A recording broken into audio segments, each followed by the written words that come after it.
Super Trench Attack is isometric shooter similar to Alien Shooter, but in the First World War, I think. The two fighting factions are the Black and the Green Army. You are a new recruit for the good guys, the Green Army.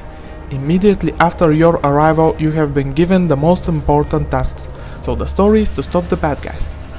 I hope you like cheesy humor, cause the game is full of it. From the soldier stuck on top of the pylon to the most awesome climbing down on ladders and some stairs.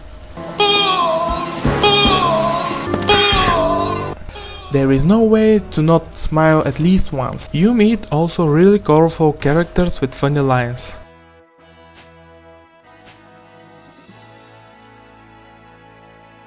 Even if you die or a level is loading, there is a lot to see.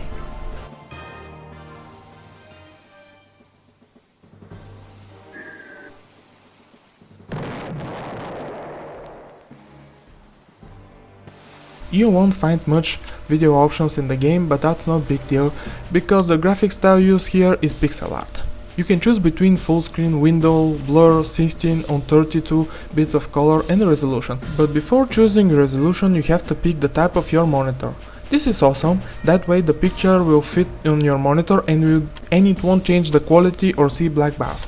But when you go to the controls you will find my biggest problem with the game. There are two layouts and you cannot rebind keys. Some of the buttons are not shown in the options, but in the tutorial are. This is weird. For example, with Q you can throw mines and decoys. And it would be awesome to use the right mouse button for grenades, not E.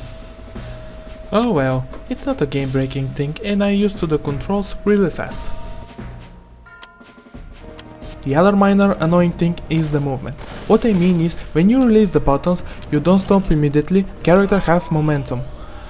This is especially annoying on one particular level, thank god it's only one, where you have to dodge fire and your life is draining fast there. In the sound options you can find two separate sliders for music and effects. The music is nice, fits really well with the war theme of the game. The guns, the explosions and the other effects are also good.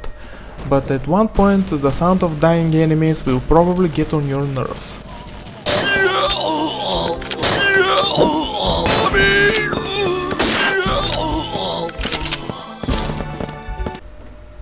For everyone familiar with this type of games will immediately pick it up and play it. What I like here is right from the start you can go almost everywhere, even if you are in the middle of a mission. For example, one of your first tasks is to eliminate Black Army presence in a bunker, which is shown on your map.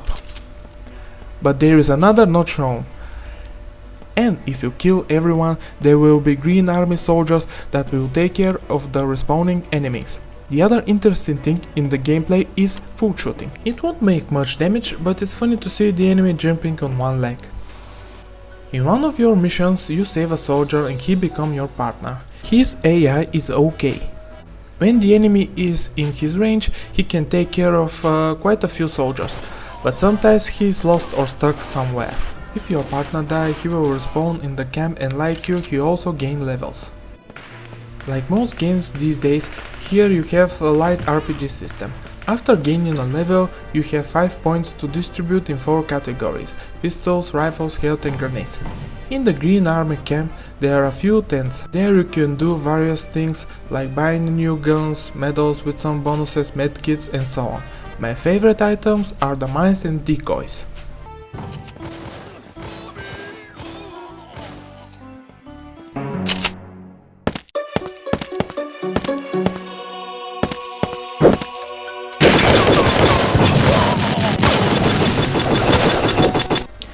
The money for them are acquired after killing enemies and completing missions. But be careful what you are buying.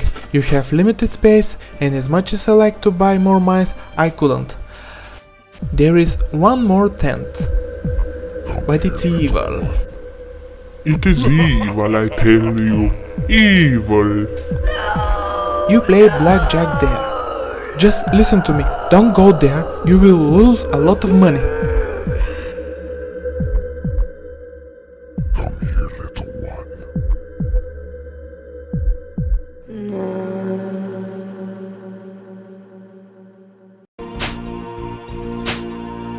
Oh!